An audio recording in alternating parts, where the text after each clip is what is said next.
अस्सलाम वालेकुम दोस्तों, I hope all of you are doing well. पिछली वीडियो में हमने समझा था नाउन क्या होता है। आज हम समझेंगे प्रोनाउन और वर्ब क्या होता है। तो चलिए स्टार्ट करते हैं। प्रोनाउन क्या होता है? नाउन की जगह पर जो भी अल्फाज इस्तेमाल होता है उसे प्रोनाउन कहते हैं। मिसाल के तौर पे अगर एक नाउन को आप यूज़ कर रहे हैं किसी भी सेंटेंस में या पैराग्राफ में, तो उसी नाउन का जब दोबारा तज़किरा होगा, दोबारा जब उसका जिक्र होगा, तो उसकी जगह पर जो वर्ड यूज़ होगा उसे हम प्रोनाउन कहेंगे, उसे हम प्रोनाउन कहते हैं। अब जो हमने सेंटेंसेस बनाए हुए हैं, इनमें जो रेड कलर से लिखे हुए हैं वो नाउन हैं और जो ब्लू कलर में हैं वो प्रोनाउन हैं। ये हमने आपकी आसानी के लिए कर दिया है ताकि आपको आसानी के साथ समझ आ सके। अब हम एग्जाम्पल के साथ समझते हैं। महक इज़ अ स्टूडेंट। अब महक इज़ अ स्टूडेंट में महक नाउन है। अगर हम इसी सेंटेंस को थोड़ा और बड़ा करके लिखें, महक is a student and she is very intelligent. अब जो यहाँ पे शी यूज़ हुआ है वो प्रोनाउन है, क्योंकि हमें पता है कि वो महक की ही बात कर रहा है। अब सेकंड सेंटेंस में Saira is a girl, she is playing with dolls. अब सायरा जो है वो नाउन है। अब इसी सेंटेंस में हमने सायरा का दोबारा जिक्र किया, तो हम सायरा की जगह शी का यूज़ करेंगे। She is playing with dolls. अगर यहीं पे किसी बॉय का जिक्र होता तो शी की जगह ही आ जाता।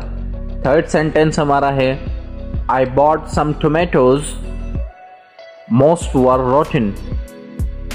मैंने कुछ टमाटर खरीदे और ज़्यादातर वो ख़राब थे, सड़े हुए थे या गले हुए थे। अब टोमेटोज़ इसमें क्या है? नाउन है और दोबारा हमने टोमेटोज़ का ही जिक्र करना है, तो दोबारा तो टोमेटोज़ नहीं लगाएंगे, तो टोमेटोज़ की जगह क्या आ गया? मोस्ट। ये प्रोनाउन हो गया हमारा। आपको समझ आ रही है ना? सेंटेंसेस में नाउन को दोबारा इस्तेमाल करने के बजाय उन्हें दूसरे वर्ड से तब्दील कर दिया गया है। जैसे महक को शी से, टोमेटोज़ को मोस्ट से हमने पिछले सेंटेंसेस में सीखा था। अगर हम ऐसा ना करें तो हमारा सेंटेंस कितना बुरा लगेगा ना।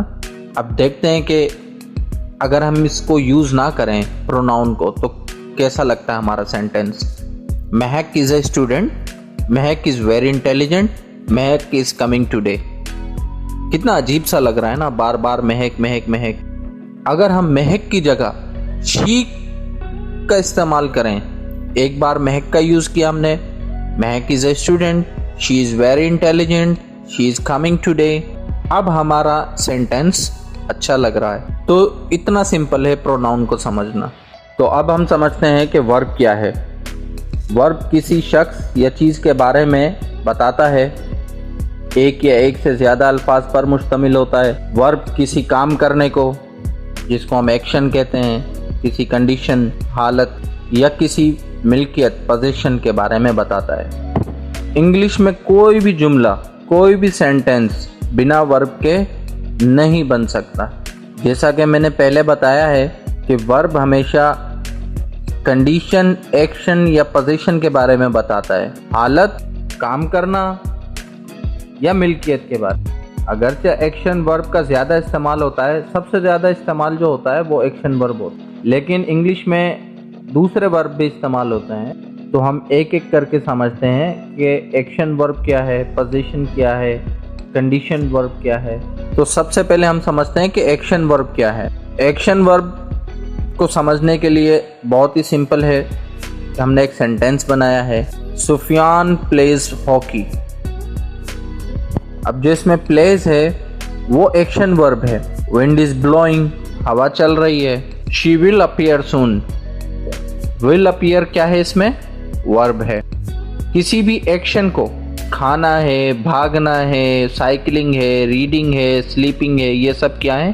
एक्शन वर्ब्स हैं। अब आ जाता है कंडीशन या स्टेट ऑफ बीइंग, हालत जिसको हम कहते हैं। कॉमन सी बात है, हालत का लफ्ज़ सुनते ही आप लोग समझ गए होंगे कि ये हमें हालत के बारे में बताता है। हिज मूड सीम्स बैड, उसका मूड अच्छा नहीं है। द अर्थ इज़ राउंड, ज़मीन गोल है।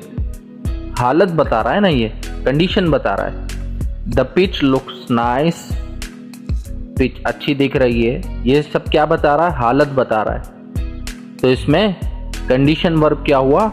सीम्स, इज और लुक्स। अब आ जाता है पोजीशन वर्ब। ये क्या होता है? ये मिल्कियत के बारे में बताता है। Faisal has a bungalow and a car. Faisal के पास बंगला और कार है। तो बंगला और कार किसकी है? फैसल की है ना, तो फैसल के पास है, तो ये उसकी मिल्कियत है। Animal usually have 4 legs। जानवरों की ज़्यादातर 4 टांगे होती हैं। I have nothing in my pocket. मेरे पास कुछ नहीं है पॉकेट में।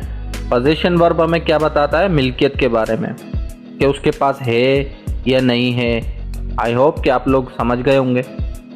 कोई भी क्वेश्चन हो आप लोग कमेंट में पूछ सकते हैं। अल्लाह हाफिज़।